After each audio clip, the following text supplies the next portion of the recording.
On this week's episode of the Steam Deck Podcast, we're talking about your ever-growing Steam library. How many games have you actually played? How many are just for looking at? And what can we do to reduce our backlogs?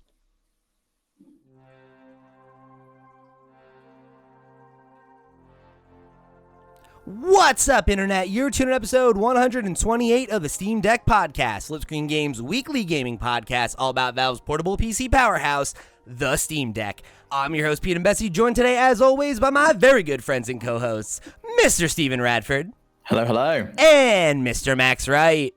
Ahoy, ahoy. Full steam ahead, boys. Full steam ahead. So, we got a question for you folks that I want to kick things off with.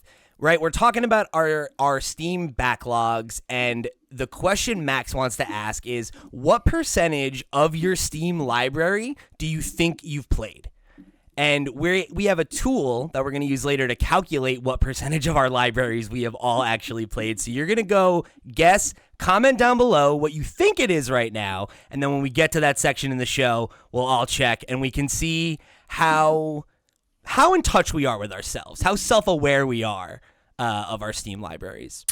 Now, unfortunately, I already looked before I thought of this question, so I can't play. But have you two checked? Do you have an idea that can you make guesses now?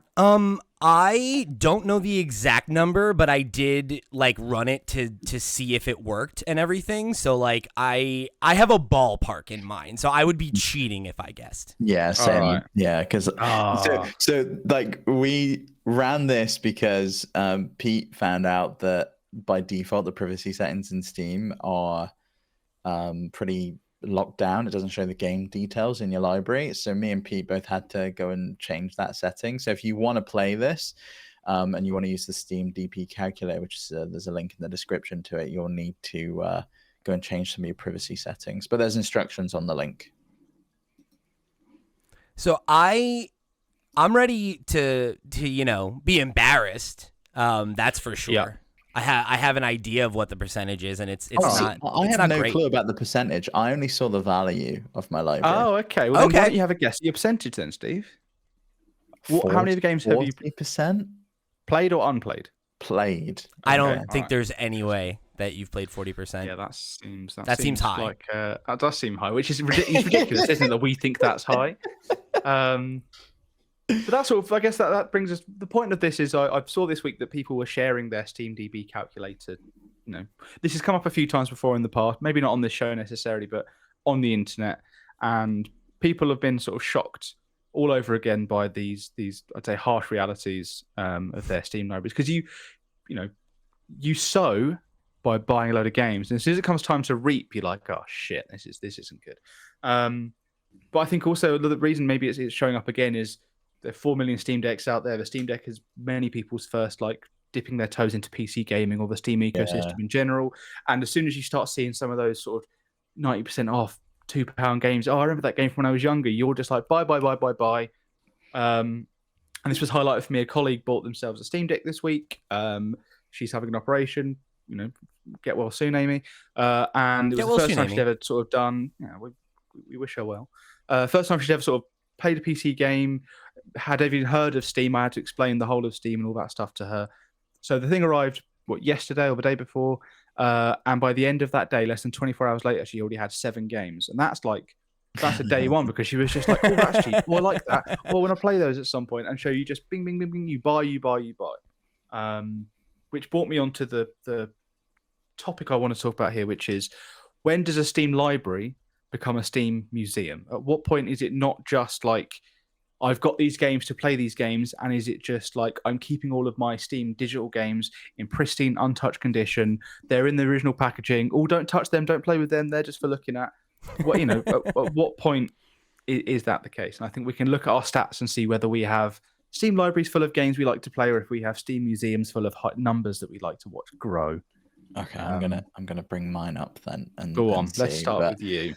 All right. Start with me. That's scary. Well, I'll start with me while Steve pulls his up, because I already know what mine is, right? Or I had an idea. It was actually a little bit better than I thought. It's 38%.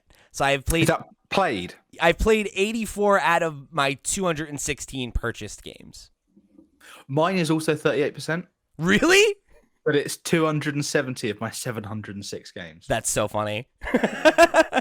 How That is- how do you think? Where do you think mine is? It's definitely What did you not say? 40%, which is what you guessed. I would guess it's lower than that. I would guess it's lower than that. I'm going to say it's 58%. No way! it? Oh my 109 god! 109 out of Wow. 186 games played.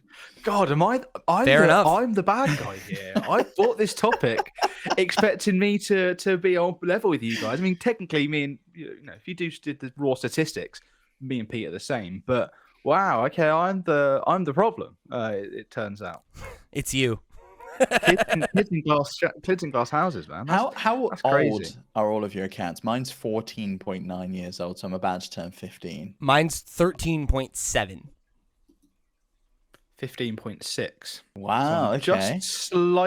Just slightly above you, Yeah. and yet I've got way more games in this. But outside of Nintendo, PC, Steam has been my main gaming, Yeah, system, see, I dropped off it for a long time. Swap between. Yeah. You That's- guys have always had Xboxes. You've always had PlayStations. I guess my first PlayStation was the PS5, but after a couple of years of that, I then went straight back to PC anyway. So that's always been where I play, which is why my number's so high. I feel like I'm justifying. I feel like I'm really in defensive mode here now. I see these numbers. I love how you were like, we're all gonna share in this embarrassment, and then you're like, oh no, it's just me. I've outed myself. Why did I not look at this before I even brought the topic to the table? What's your average playtime and like the account value that you've got?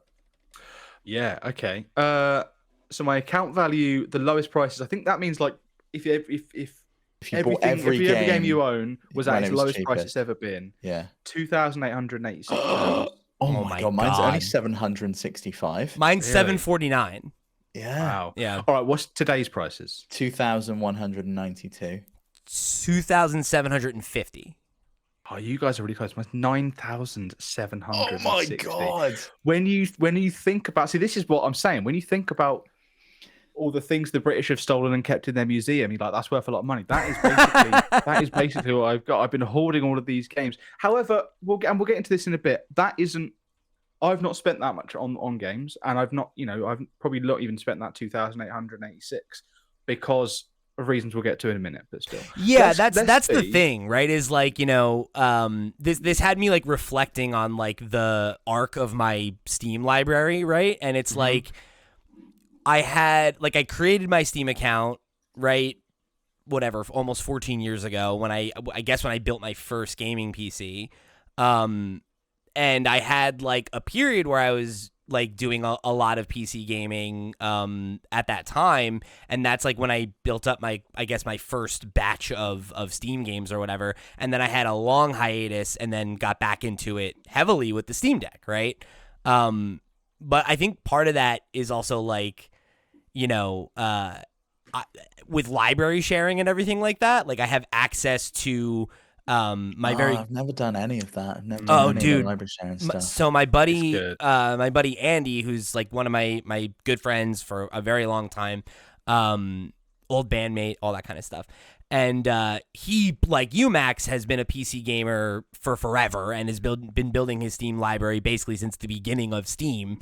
So ever since they made library sharing an option, that's definitely influenced it too, right? Where like I probably bought less games than I even might have, because he buys the amount that you buy.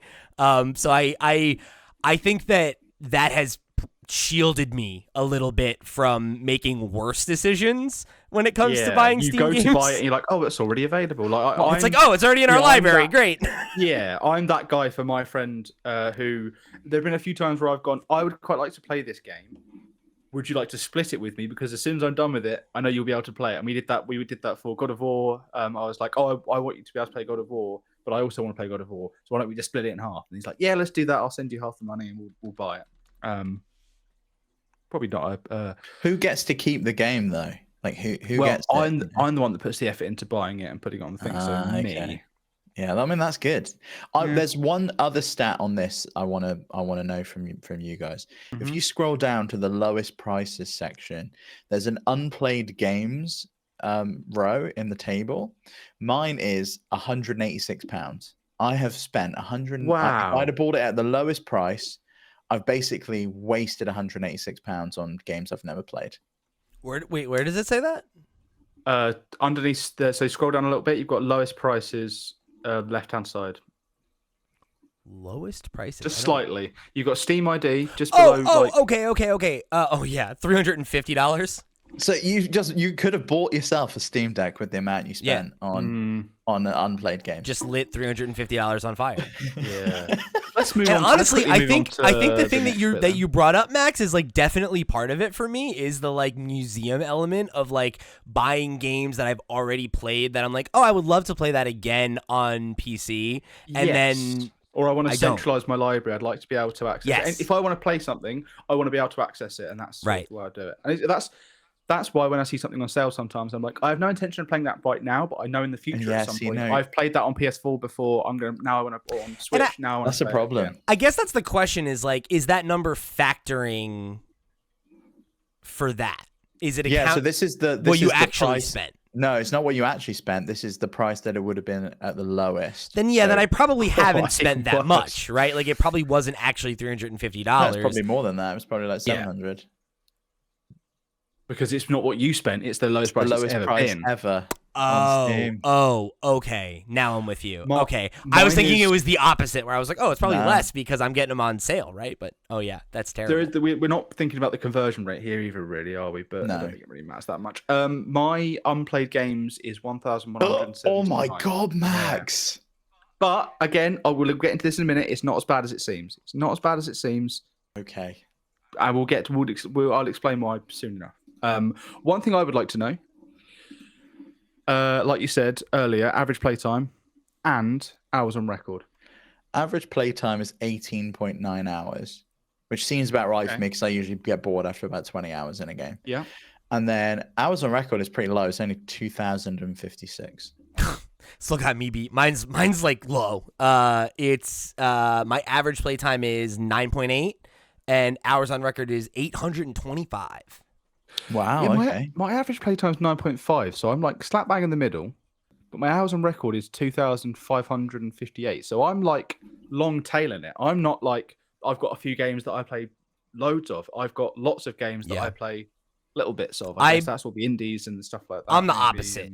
It has been my experience where it's like the games that I played on PC that I really sunk time into were usually like a multiplayer title, right? Which a lot of those were not on Steam, right? Mm-hmm. And I think my the average cost of my games is probably lower because most of the time, right, any of the like AAA like $60 type games I would play on console, and I'm mostly playing indies and stuff, right? So like I think that probably influenced it a little bit as well. When I think it will tell you if you scroll down to the games by time played. I've never played 77 games. There were some that I'd clearly touched and hated because they were like 0 to 1 hours 35. So I probably played it and was like, this is trash, or I don't know. Yeah, all games you've started and intended to go back to or something, I guess. Yeah, but I was surprised. There's 12 games I've spent more than 25 hours in, but the majority seem to be around the 6 to 12 hour mark that I'll spend in a game, and then I'll move on from it. That was 16 games. Yeah, I've got 27 games that I've played for 25 or more hours. Because I've never been the sort of like play 1,000 hours of World of Warcraft, play 1,000 hours of of whatever, right? I've always been like the go in, finish it, move on, complete it, blah blah blah. You like a buffet? Yeah, I do like a buffet. Tapas. I like gaming tapas. Tapas, yeah. Yeah. Don't want to fill yourself up on the potatoes and the bread, you know. No. A little bit of that. A little bit of potatoes, bravas. Why not? Treat yourself. But yeah, I'm sort of a lot of like 12 to 25 hours, a lot of 6 to 12 hours, a lot of 3 to 6 hours. They're sort of the three biggest. Apart from I've got 0 to 1 hours, I've got 102 games. So that's just like you say, games you should have refunded. Like just games you should have refunded. Yeah. But again, I might not. But do you know what? I keep. Pete, do you mind? Do you want to tell us what your your games by time? Have you got any interesting data to share there before I explain why I'm not so worried about this? Yeah, I think mine is like not anything too surprising. My top one is definitely like an error. It's Life is Strange has 163 hours played. I must have just left that open on my computer at one point because there's no way I played it literally like I think one time on Steam. So yeah, there's just no universe where that's the case. So that's funny, I guess. My next highest one I didn't expect actually, which is a game I like didn't have a ton of opportunity to talk about because I played it a little late, which was Marvel Midnight Suns, which is the like XCOM Marvel title, but it's like weirdly like gothic horror, and it's very, very good. It's a lot of fun. And I broke 70 hours in that one. I've bought that and never played it. That'll be a theme. This was one that like I had thought about getting a lot of times and never pulled the trigger on. And then my buddy Jack, who's you'll know as a co-host on Nintendo Noise if you listen to that show. He was like, "This game is great. You will love it. I bought you a copy. Just play it." And I was like, "Oh, well, you twisted my arm, buddy. Let me go for it." That doesn't count in your cost, then, does it? That's what I'm saying, right? Like, I'm out here getting deals. You know, you are getting deals. All right. Speaking of deals, let's talk about why I'm not so worried about these games. Right? Why I seems like I've got a lot. Seems like I've spent a lot, but I think a large part of the reason why this feels like a bigger problem on Steam, PC, like than other platforms. My PlayStation library was never that ridiculous. My Switch library was never that ridiculous. I played more of the stuff on there that I bought, and that's because on Steam, PC, whatever, you can get humble bundles with 10, 15 keys for one purchase. Oh, do they count towards this? Yes, they are all. So that is just games in your library, even if you claimed it through a key. So I had for like 2 years back in like 2017 when I first built my first like proper actual PC that wasn't a laptop or like my nan's old computer I used to use. I had Humble Monthly, it was called then, and it was every month it was £9, £10 or whatever, and then you got like a stack of games with it, right? Yeah, it's Humble Choice. And even and I would just claim them. Yes, Humble Choice now. And I would just claim those keys all the time. So my library is a lot of stuff that I don't actually care about necessarily, but because I paid for it and it was coming through, I would just have it. If people didn't want it, if my friends didn't want it, I would just add it to the library. Why not? Doesn't hurt anyone. But I was always from Humble Bundle. The first ever Humble Bundle, I was there buying every Humble Bundle. I was adding every single game to my library. I was trying out all the weird stuff I'd never heard of before. I found out so many like fun indies, and like when I think about all the games that I was playing, like I don't know, 2012 or whatever, maybe even earlier than that, 2009. When did Minecraft come out? Was that 2009? 9. I don't. Oh my god! Around that time, it was like ridiculous. No one's ever heard of indies that I got off Humble Bundle, and that for me, as someone who didn't have a job at the time, only had like a laptop, wasn't engaging in other console stuff. And my laptop was never that powerful. It was, what can I get that is very cheap or very free, and that was Humble Bundle a lot of the time. Yeah, I have definitely. I would guess a very large percentage of those 70% of whatever, almost 70% of games that I haven't played are probably Humble Bundle games. Because I also see. I never bothered redeeming the ones that I thought weren't my thing. I put them in a spreadsheet, and the keys are just there somewhere. But I've never touched them. Is that in your will? No, but the plan is to give some away at some point. So keep this. Oh yeah, that's pretty better. I mean, yeah. I'm sure I've done the same thing as right? Like I've put some keys in a spreadsheet as well, and but like just claiming the ones that I thought I was interested in, and then I just never played, because that happens all the time, right? Where you're like, you hear about a game, you're like, oh, I've heard that game is really good. I would love to have that. I literally almost did this the other day. Where they were doing a bundle on Humble that had Pillars of Eternity 1 and 2, and then I can't think of the name of it, but it's like that cyberpunky CRPG role-playing game that Citizen Sleeper, I think maybe. Mm-hmm. Is that right? Yeah. It was like 1 and 2 of that, and I was like, oh, awesome. And literally it was the thing that we talked about earlier where like I went to do it, and then like Steam was like, these games are already in your library. And I was like, oh. Okay, forget it. I won't. Yeah, well, Andy's got him. No worries. There was a Metroidvania bundle that came out yesterday, and I was like, oh, this is a great £10 to get all these games. And then as I like checked my library for every one of them, I was like, oh, I have all but 3 of these. No, all but 2 of these. I was like, am I going to spend the £10 on those 2 games? Yeah, you share the wealth and you give us the keys, Max. That is what I was thinking. Is I get it and then give the rest of the keys away. Because I've done that. Like sometimes it's cheaper to buy a game like Humble Choice this month. You know, if you've not played Dredge, you'll get Dredge, and then a bunch of other games for free, like the Tomb Raider Remastered collections in there. There's some other ones in there as well. Oh, yeah. That's the thing I've done too. Where I remember are y'all familiar with Duck Game? Yes. Phenomenal multiplayer game from published by Adult Swim Games. And my buddy Andy and I really are big fans of it, and we had wanted to get a bunch of our group of friends that we were playing online with back in college, and it was like maybe one other person in the group had it, so like we bought the Humble bundle that was going on because there was an Adult Swim bundle, and it's like great, I'll spend like $3 and get all these games that I'll never play, and I'll get these cheap Duck Game codes so I can give them to my friends and be like, let's jump on, you know.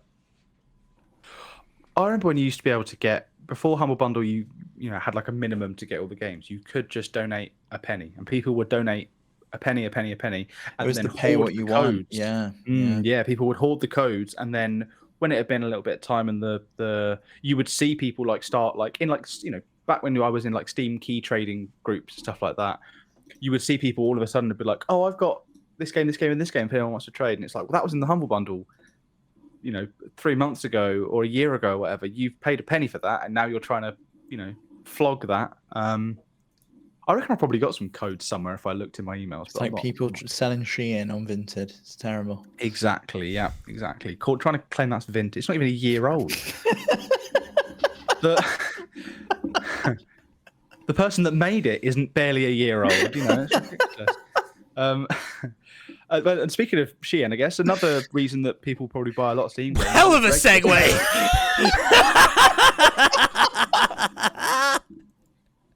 Regular sales, right? The prices are so low. I'm killing this today. I don't know if anyone's realised this. I'm doing a good job.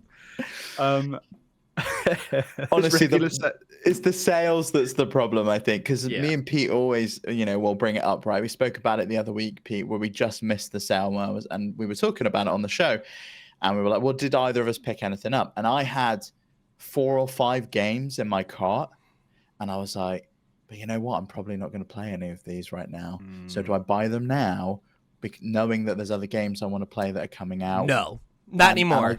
No, you just wait. That's why I'm not like Max. That's why I don't have to. And I'm not saying that as a judgment thing. I'm saying that as it is the same reason that several years ago when I had a couple of my close friends got back into collecting Pokemon cards, and they were trying to get me to do it. I was like, no, you are asking me to smoke crack. That's what you're doing, right? You are asking me to just jump on an addictive train that will cost me thousands of dollars. And I know that about myself, that if I didn't have Andy's library and I didn't have some level of being I gotta stop buying games that I do not have any intention of playing right now, I'd be in the exact same boat.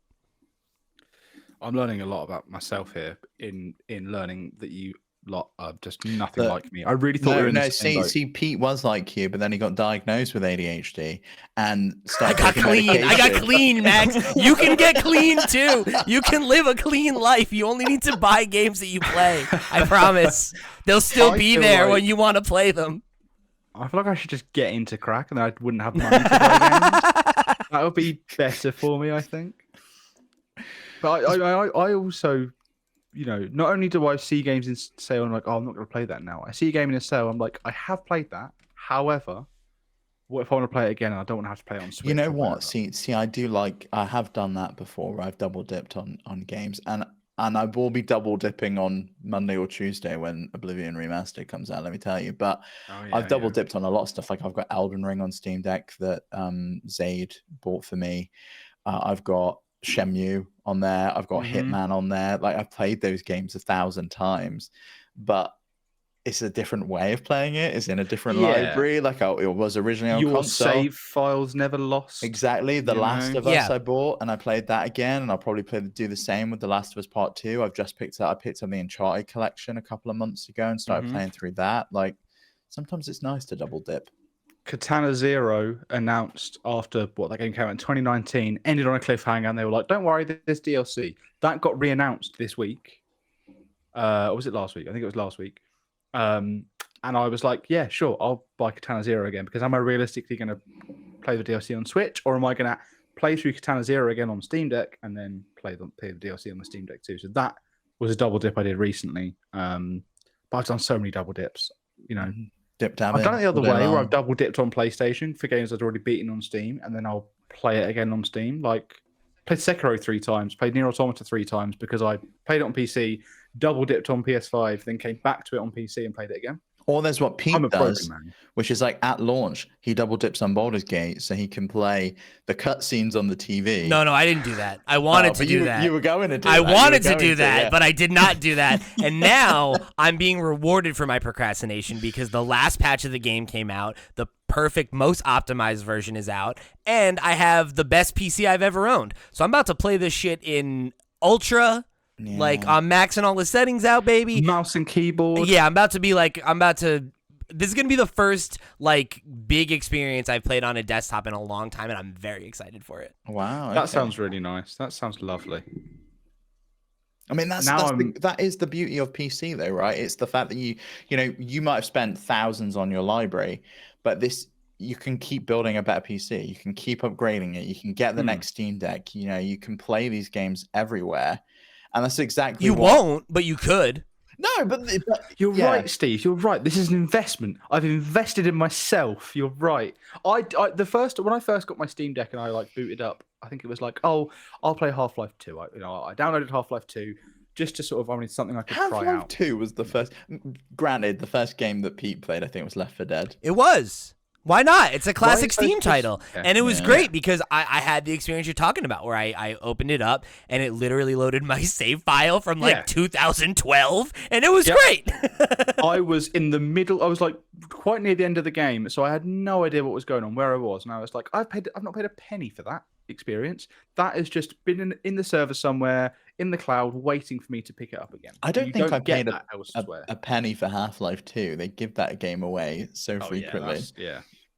That's well, I probably paid a penny for it as part of the orange box whenever that was. I love but the orange box. The Steam's the actual cloud saves and the fact that your library, every game you have bought in the last however many years is available on your Steam library, available anywhere you want to play it, and it is. I don't know why I'm doing this like a politician with my thumbs, but it's everywhere you want it to be. There's no, I want to play that, but it's on PS3. I don't have a PS3 anymore. Or, I don't have that system, or blah, blah, blah. Oh, it's not compatible, blah, blah. There is always a way to make it work, and it works. And I think I love that about the Steam ecosystem. Not just necessarily the PC one, but specifically what Steam does and how Steam works. Ubisoft takes your games away if they don't have licenses for it. Steam lets you keep it, I didn't know Ubisoft Yay, did the that. corporation. We had a whole podcast episode about the crew being delisted. But it's delisted the same. Like, can you still play it? They took it out of your library. They took it out of your library. Wow. Okay, because they took it away. Because delisting on Steam is obviously very different. We always see like the Forza games, for example, constantly getting delisted because of the licenses with the cars or the music expiring, and they can't keep releasing that game. But you still get to play, and they usually give you like a bit of a notice period to say, if you want this game, here's kind of your last chance to buy it. That's why you can buy CD keys for games, or Steam keys, I should say, for games like the Deadpool game that got delisted all those years ago. They're like £300 if you want to buy it, but you can still buy the key. Fall Guys was the same. Disc. It's Fall Guys? Oh, because it's Epic. Because it got removed. Yeah, when Epic bought it, they removed it from Steam, and a lot of people were like, well, I really want to play it on the Steam Deck, and the only way you could do it was to download the Epic Games Store, and you had to like patch the anti-cheat DLL to go to a different folder, and it was a whole thing. So people were like buying these final keys of Fall Guys, even though it became a free-to-play game, and they were buying it so they could keep playing it on Steam. That game died a death, didn't it? Yeah. They couldn't keep up with it. Shame. So would you? So you guys are obviously on the side of this that's not the side I am, where you guys can probably say from your heart with honesty that you buy your games with good intentions. I do, because I've played buy them to 58% of my library, so I definitely do. Now, I would say I'm reformed. I'm you know. I never used to be that way, and when I first got my Steam Deck, I definitely wasn't that way either. And it was the excitement of, similar to when I first got my Switch. Was like, I'm itching to play something else. Just give me anything. I'll play that. I'll play fucking Snake Pass or whatever. When it came to the first Steam sale on the Steam Deck, I was buying everything. I was like, oh, I want to play that again. I want to play that again. Like, play it handheld now. Like, this is the perfect experience and the way to do it. And I would buy a lot of stuff, but I try not to now. It's only games like, if I've not got anything to play at the time, like happened with Uncharted. I think I bought that in the January sale. Then I'll pick something up, but otherwise it's like, I'm not picking anything up, especially if I know there's another game around the corner that I'm waiting for. Yeah, I'm down. I'll still do that. Like, I'll sometimes make an impulse purchase if I'm in between games and I'm like interested in just like kicking around on something. But mostly what I do now is like I have my wish list of games that are games that I would like to own on PC, but that I don't want to pay full price for. And every time there's a sale, I jump on, I see how marked down they are. And when they hit the point where I'm finally comfortable to, purchase them again, that's when I'll do it. Like I did that with the Mass Effect Legendary Edition when it was marked down to like $5. And I was like, yeah, I'll pay $5 for that because the next time I want to play it, I'll be happy to play it on my Steam Deck. That'll be great. You guys need to stop saying games that I've bought and then not played because it's making me feel guilty every time you say it. Look, Max, I think it's time for us to reveal that the real topic of this episode is an intervention. Oh no, I knew it. Why are the doors locked? Why are the walls closing in? I have had a thought while you guys have been talking. I wonder if a lot of your impulse purchasing or dipping your toes and stuff, I wonder how much of that is curbed by Game Pass or PS Plus. I don't subscribe to any of that anymore. No? Oh. No, Okay. I used to, then, I guess. Right. but I'll only subscribe now when there's a game I want to play. Like I subscribed to play Indiana Jones, and then I unsubbed, and I might subscribe again to play Avowed, but I'm thinking of picking that up on Steam so I can play it on the Steam Deck anyway. Subscriptions don't really factor into it anymore. I don't think Game Pass gives me the same value as it used to, so I've stopped kind of paying for it constantly, and I'll just buy the games that I want to play. I think to that point though, because I'm in the same boat where I don't have a subscription just like turned on anymore, but it definitely, I would say, has curbed my spending because the titles, like if you look at my list of games, right, the vast majority of the games that I've played on Steam are like indies that are in that like 10 to 20 hour range, right, that like came to PC first and I wanted to play them right away.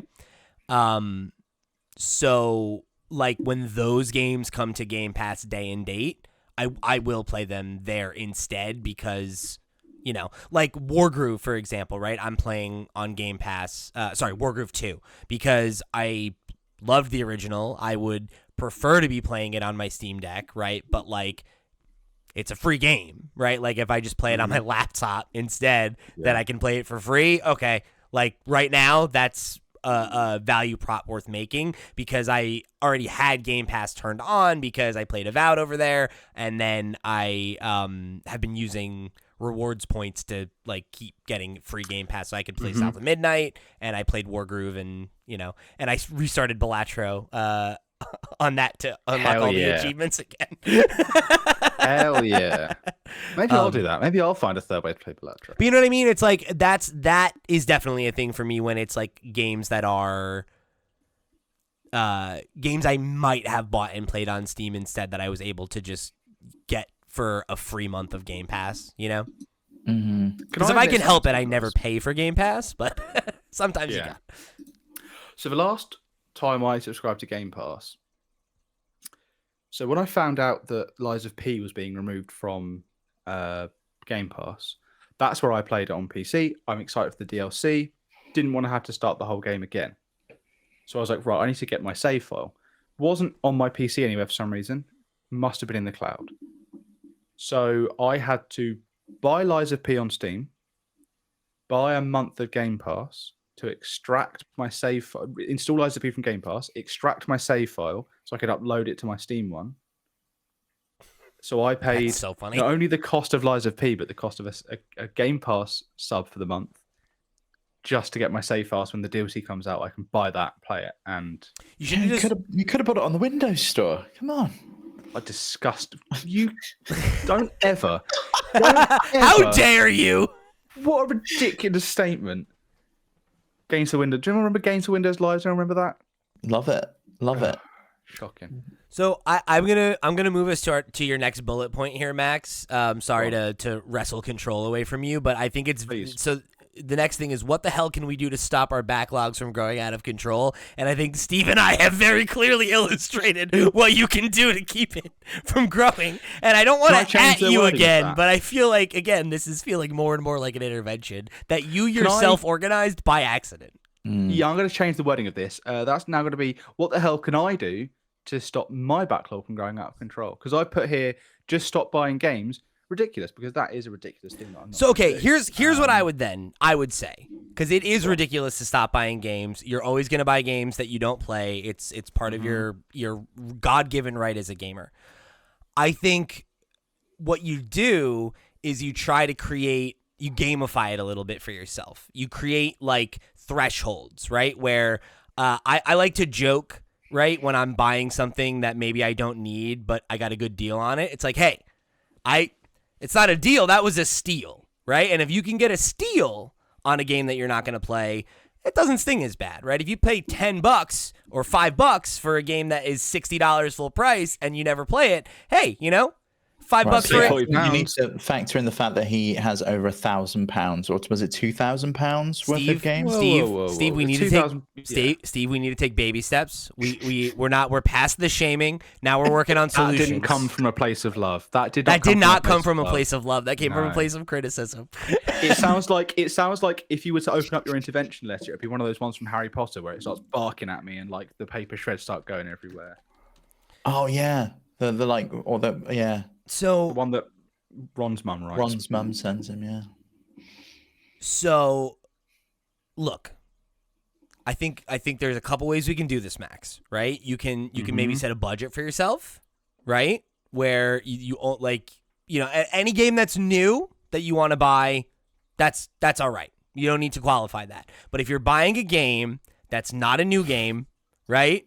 Like, we got to create some if-then statements. We either set a budget and we limit how much we're going to spend so that maybe we don't stop the bleeding, but we start to close the wound a little bit, clean the wound at least. Or, right, you gamify it a little bit where you're like, I will not buy a game that's on sale unless I'm going to play it right now, or if it's below a certain percentage, right? Where it's like, hey, if it's 80% off or more, that's a steal. It's worth adding to the library. I'll get to it when I get to it. Or check maybe SteamDB to see if it's at its lowest price ever. Because if it's I usually do. Right. If it's not its lowest price ever, then that's solid there's too. More savings to be found. I usually do. What I often do as well is if I want to buy a game, I'll look at how often it's on sale, and then I'll just put it in the wish list, and I'll go, right, I know that 3 months ago it was this price, so I know in like the next sale it's going to be that price again. I won't buy a game if I know it's going to be on sale anytime soon. I'm so good. He's also worth checking other websites, like CD Keys or Green Man Gaming. No, see, now you're just giving him more places to buy these games. Well, yeah, that's like I'm not already doing that. Like I'm not already doing that. I mean, to be fair, I saw every Oddworld game for £1 the other day, and I bought it because I was like, £1? That's free. I'll throw £1 in the well, and get a wish. That's my wish. Every Oddworld game, please. Never going to play them. I've been like slowly buying all the Jackbox games on Steam because I had some on Xbox, some on PlayStation, some on Steam, some on Switch. And actually, the Jackbox website has been the cheapest place to buy them by far. They sell the keys. Did you get a CD key? Yeah, they just give you a key and you just redeem it in Steam. They're always like cheaper over there for some reason. Little top tip. That is a top tip. There you go. Because Jackpot games are always quite expensive, I find. Yeah, some of them are, and some of them aren't worth it. Oh no, they're not. for like one or two games you want to play. Yeah, like I do wish you could buy those separately sometimes, some of the games. Yeah. Well, on the topic of like gamifying and sort of like forcing me to be better at my spending, what do you think some techniques are there for the people out there, not me, people out there who might need to motivate themselves to be able to not have a backlog of games they don't touch? If they want to start looking at this daunting list of games. One of the things I did, and it was not even related to games, but it was when I was quitting vaping. And every time I would go and want to buy a vape, I'd put that money in a savings account in a pot. I did that. And then you realize how much money you save so quickly by doing that. And you could do that with gaming, and then you've got a pot. So that when there is a game that you really, really want, the money you would have spent on all these games that you were going to buy on sale is there ready and waiting for you. It could pay for, some new hardware. It could pay for you could pay for a Steam Deck. It could pay for the next big AAA game that you want. And every single time you see that, if it's not a game that you're going to play right now, just put the money in a pot and then come back to it later. I did, when I quit vaping, I was putting that £7 or whatever it is a day, ridiculous, aside, and a lot of that Steam games. Yeah, that probably did go on Steam. I probably did have isn't like a spending money like fun pot that was a graphics card or something like that, and then instead of a graphics card, I was like, I'll get this game that's come out, I'll get that instead. And yeah, so maybe this does feel like an intervention. This feels like, have you seen that guy Caleb on YouTube and TikTok who like bullies people who are in debt? Have you seen that one? Yeah, that's what this feels like right now. This feels like It's coming from a place of love, at least for me. I can't speak for Steve, but for me, Steve's a vindictive little. For me, this is like Groot. It's like I've been through I had my come to Jesus moment, and I'm happy to hold you while you cry and come to the realization that you probably don't need to buy all these games. I'm glad I've organised this. I do just enjoy like having. I know it's ridiculous, but I enjoy it. So when I was younger, I was a Neopets guy. Oh, I love Neopets. Same. You're either a Neopets guy or a Gaia Online guy, or both. Yeah, no, I was weirdly thinking about the omelettes in Neopets the other day. Oh yeah, same. How Yeah. they look. Yeah. I had a museum in Neopets. Every Christmas there was an advent calendar. Every day you open the advent calendar, you get an item, right? I had a museum of every advent calendar and I went and I collected them all from years gone by. I'm really revealing a lot about myself here. And then I had like a shop of all the ones from before. And I loved having that collection of digital. I've done this. I've done, all of this. I also am a completionist in games. I'll like getting to 100% before I move on. When I want to play Metroid games on my Steam Deck, I don't just get the ones I want to play. I have every Metroid game you can play on my Steam Deck so I can look in the collection and see it all. There's just something nice about having... I get it. I do that with emulators. Like I have the entire library of like the earlier consoles where you can have the entire library in one folder. Yeah. It's like yeah. Like I've done that, and there are dozens and dozens of games in those folders that I'll probably never play. But if there is ever a point where I want to, or if there's an issue where access to those games becomes more limited, like I have a sense of like comfort in having them. I get it. It's fine. I totally understand. Mate, when the internet goes down, you're the man to come to for Game Boy Advance games. Everyone's going to be like, please, sir, please can I have, I don't know, Pokemon Green? You're like, I've already given a fire green, leaf green out today. I'll give you a fire red instead. I love the idea that it's like they're just files, but I'm like, it's like water. You got to pace yourself. We got to ration these out. Mate, if you give them out, they become you have to maintain the supply. I know. You'd be awful at dealing crack. Now, thank you. I guess I don't. One way. So now, just to answer my own question here, the ways that I have found that if I want to play more of my games, get through more of my games, has it I like to. Max? Yeah. Man, I played like 50 games last year. I was really, really proud of myself. That is valid. You played way more games than either of us. You just clearly buy more games than either of us do. Wait, how many did you play last year? Like 50, something like that. Yeah. And this is complete. That's not just play. That's complete. No, you crushed it. Yeah, I was gonna say it's like big year last year. I'm shattered this shit. But I used How Long to Beat for a lot of that stuff of just like, Totally. oh, I want to play this, but am I realistically going to fit this game in, or is this going to be like a commitment that I don't want to give before the next game comes out? Oh, I can beat this game in 8 hours. Cool, I can bang that out in a week. Sure, why not? Let's play that. Or, I've got 2 weeks until this big game comes out. What can I fit in? That and that. Sure, go for it. And I might not play both of them because one of them might take over more. But sure, then at least I know what I can fit in and what I can play. Yeah, I do the same thing. And the like suggestion I would offer to the listener, right, like you said, who's looking for like a way to maybe like start tackling their backlog more efficiently, is I have a category system on my Steam library, and whenever I buy a game, I throw it into like I have like a tagging system for like genre or like length and stuff like that. So like I'll have if I'm like, oh, I'm like looking for like an indie game to play, right? Or I want something that's like arcadey or whatever. It's like easier to like go and be like, I'm in the mood for this. What do I have that I haven't played? And I also have when I've finished a game and I don't intend on going back to it, I have a category that I put it in there so that, it's not cluttering up the if you're trying to go through a list of hundreds of games to see which one you might want to jump into, right? It's nice to, I think, have that kind of like system that like makes it a little bit more digestible. Yeah, and you can see what to skip by, or you can see, or you can be like, this is my to-do list, I want to focus on this. And yeah, like I did that for my holiday last year. I put a load of games. It's like, if I want to play a game, these are the games that I think I would get the most out of on holiday because they're quick. I don't have to like be too into them. I can dip in and out, and I played none of them, but whatever. But you got 4-day weekend now, Max. 4-day weekend. I know I'm Doom Eternal, mate. I want to play Doom Eternal before the new Doom comes out. It's making me sweaty, but I'm enjoying it. I know what you want to play on your 4-day weekend, Steve, and I would like to use this as a way to leave this topic behind now. Okay. We can leave the embarrassment behind. Yeah, that's fine.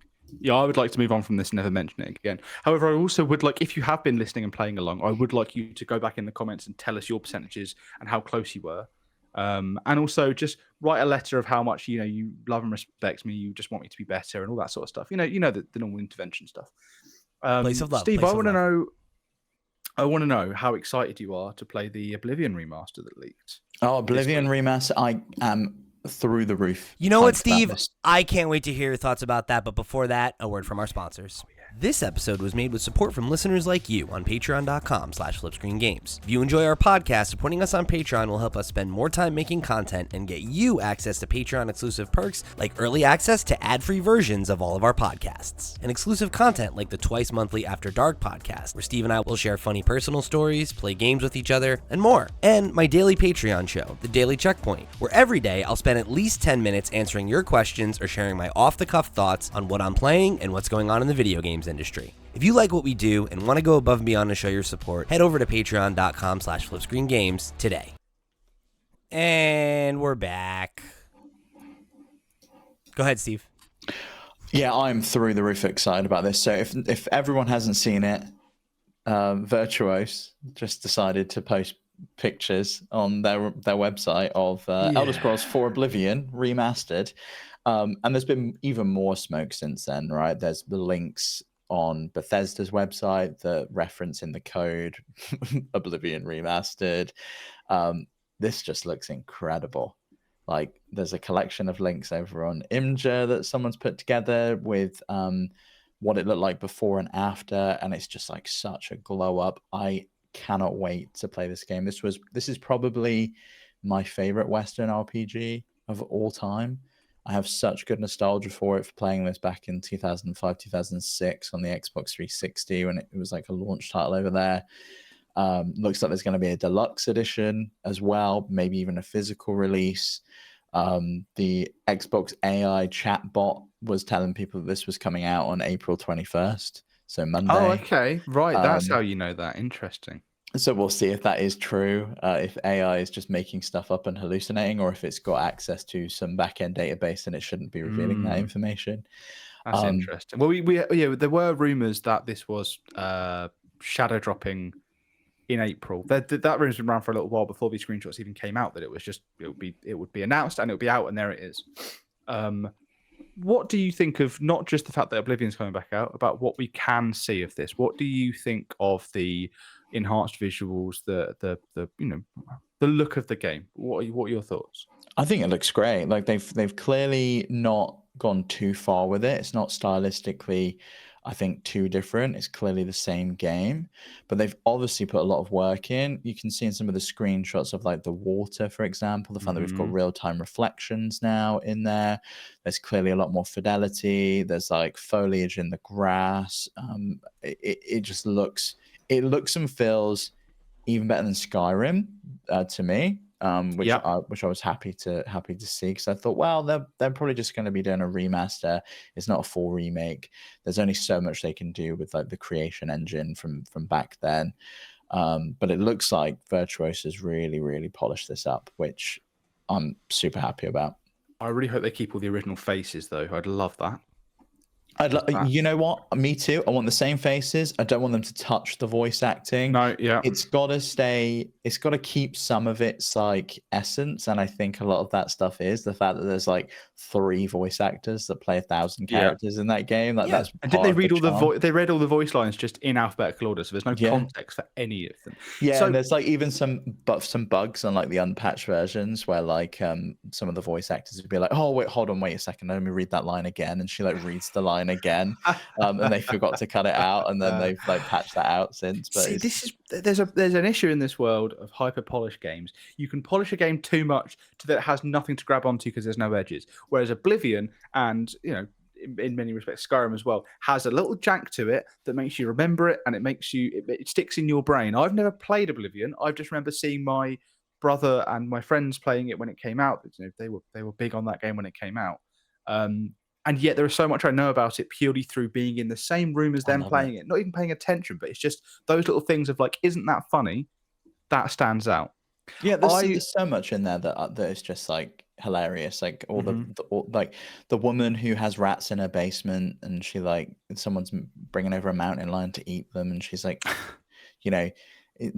she's like, oh my poor babies, the rats in the basement. It's just like so many memorable moments in that game that I just love so much. And I feel like there's just such a depth of types of quests and things that you can do that you never saw before this game in a Western RPG. Like the fact that you can join a thieves guild, or you can join the Dark Brotherhood and murder people for hire, or you can go to an arena and fight people as if you're like in ancient Rome. There's so much you can do there, as well as like joining fighters guilds and going down the magic path with the mages guilds. It's very different to Skyrim. The leveling system's very different. It's a little bit more rudimental. You don't have the spells in your hand at all times, like the firebolt and stuff like that, that people kind of really know Skyrim for. But I don't know. There's something about Oblivion that's pre-skill tree as well, right? Pre-skill. There's not just your controller-friendly skill trees. There's a. You just have a skill like table, similar to say like a D&D table, where you have like points for acrobatics, points for fighting. It's like a pen and paper style. Yeah. But is this the one that's got Patrick? It is, yeah. It is. Oh my God, Patrick Stewart. There we go. Patrick it is, Stewart yeah, at the beginning. Yeah. I wonder if they do redo the voices, how they've got around things like that. Interesting. I don't think they need to redo the voices, and they've probably still got the original recordings, I would imagine. Yeah, and even if they don't, they could tidy them up. I would imagine that they probably have the original recordings are just uncompressed. You know? I'd hope so. There were 2 things I wanted to bring up with you.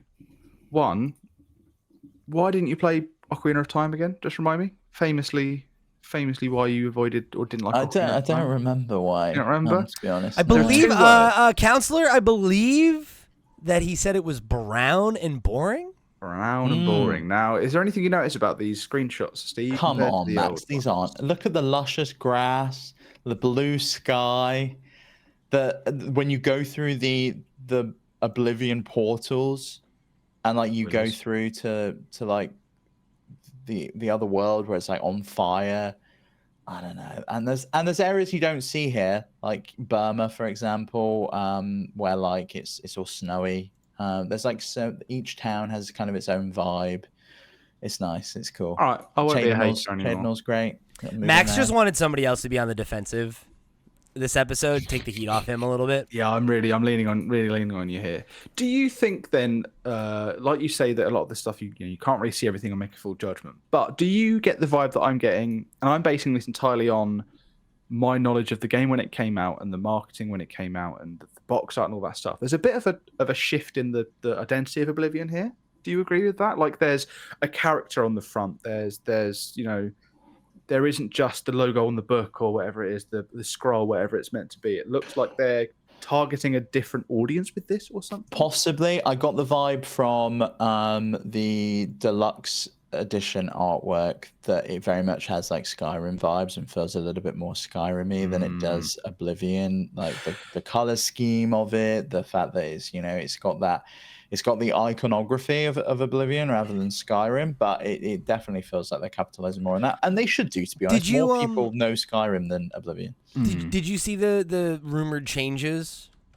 There's a couple tweaks that they've made that, according to a former Virtuous employee from their LinkedIn, it said that there were some gameplay changes that were tweaks to the stamina system, the sneak system, blocking, archery, hit reaction, and the HUD.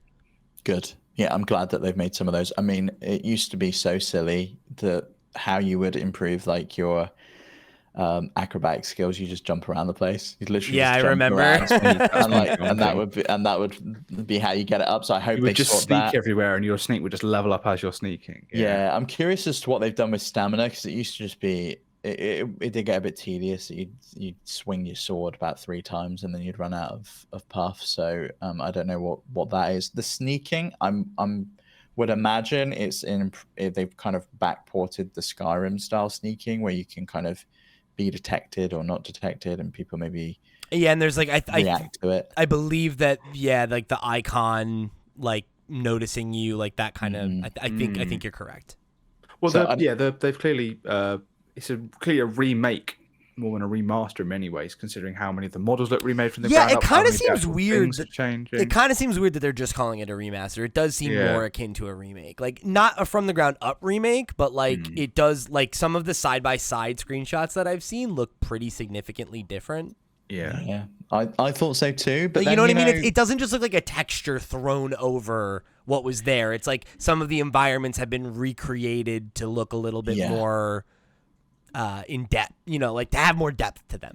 Oh, they definitely have. There's actual grass now rather than it just being a texture on the floor. Yeah, in a lot of places, and even the color scheme in places has changed. It's brown.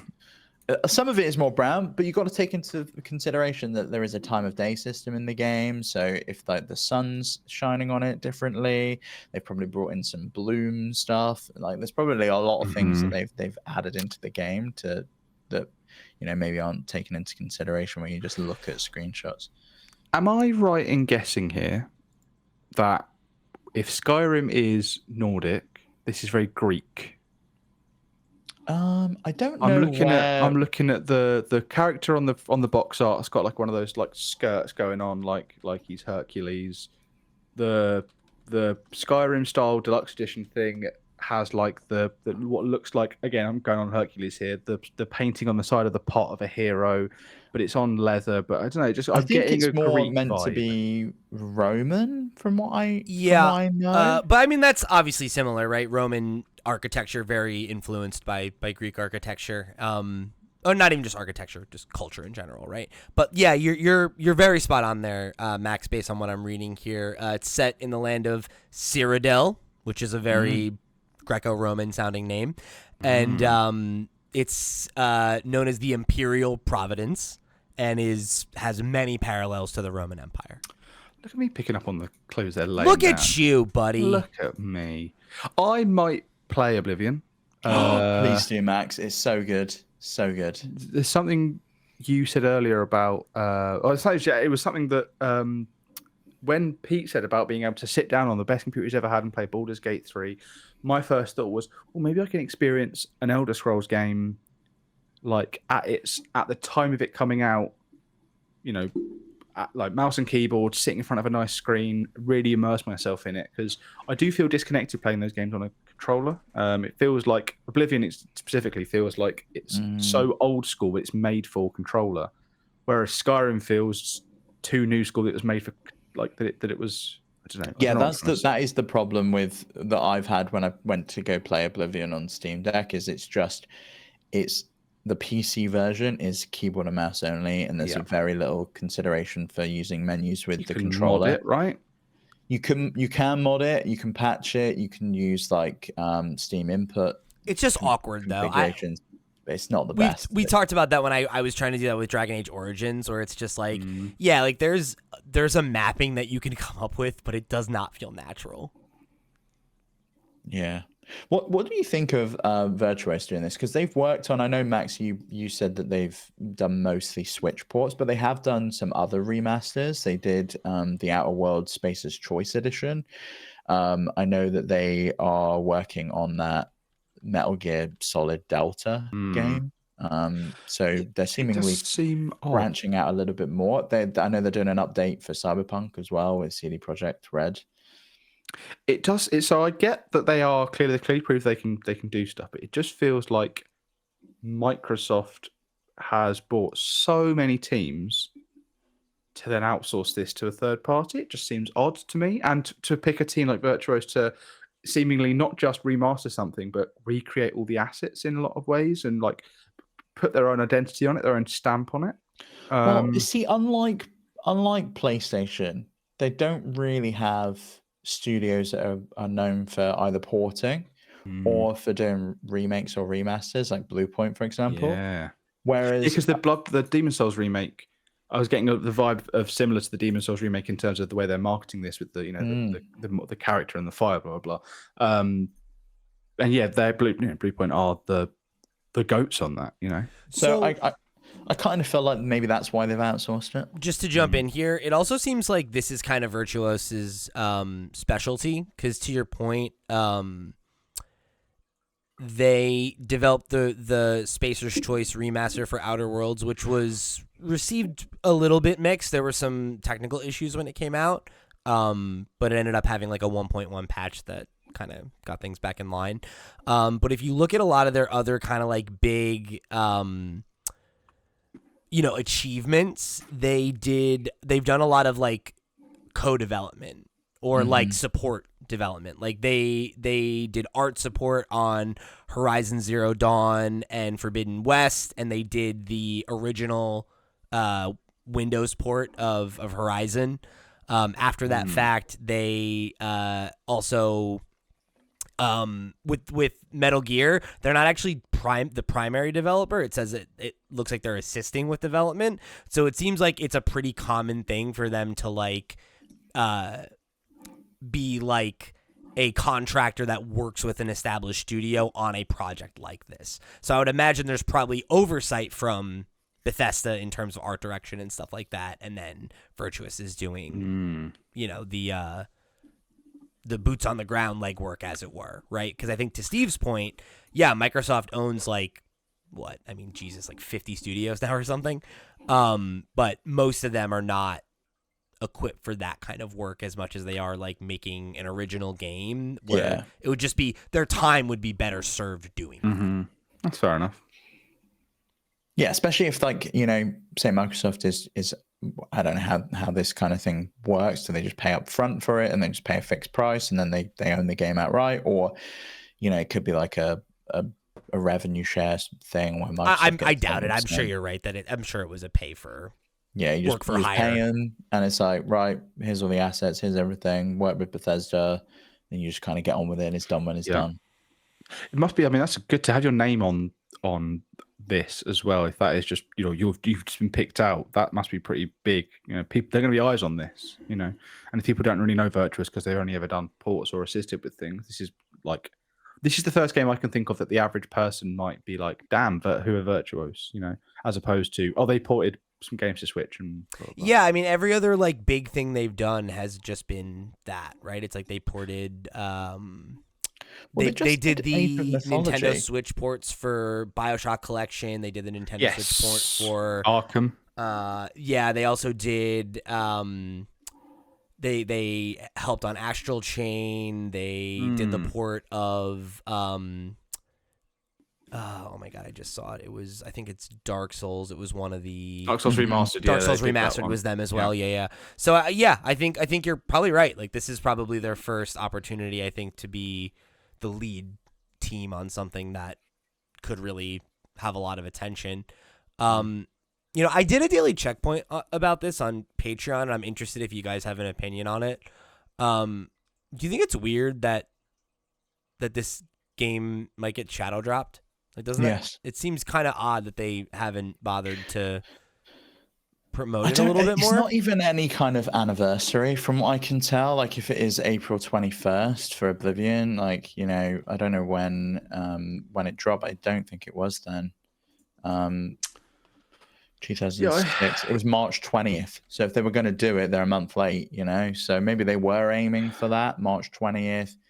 But even still, it's a random time. It's like, it's like 11 years, not even.